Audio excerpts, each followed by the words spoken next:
David, Fairfax, Virginia, here in the suburbs. Hi, David.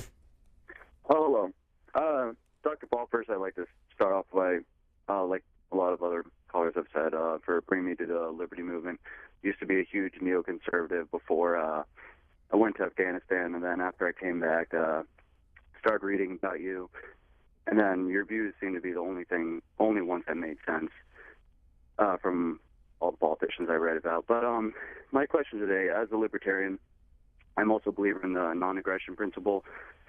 And one question that comes up a lot when I'm talking to people about libertarianism that I haven't actually been able to answer very well is about taxation in general, because the way I see it and the way many people see it is that taxation I would say is a form of aggression, since you have to force someone to give you money that isn't doing it voluntarily. But however, you do run into the paradox that the government at some point needs income of some sort, even if it was a very small government. So how would you reply to that as far as how the government would receive income versus... Well, in a more perfect system, if we can scrap what we have and we were devising it, I wouldn't have an income tax, certainly. The Constitution permits some taxation. But I would move in the direction of a user tax. So if you want government to be involved in highways, the people who drive on the highways, a gasoline tax, but make sure that all the money collected goes there and not off into some other welfare program. So a user tax is a good idea. Along our Gulf Coast, we have the Intracoastal Canal, and it takes a lot of maintenance. And the people who use the canal, they pay a lot of money to use it.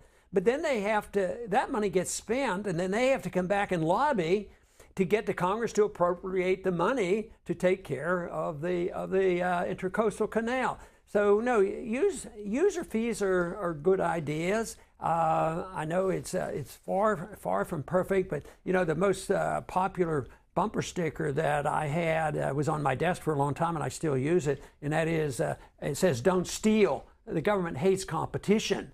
And I think taxation in many ways is stealing, especially when it's for the redistribution of wealth. And I would say probably about 80% of it is redistributing it from one group to another. And unfortunately, it isn't going to the people who really need the help. We pretend it's being redistributed to help the poor, but it's redistributing to help that very, very wealthy group that are able to manipulate the Federal Reserve System and the financial system and the military system.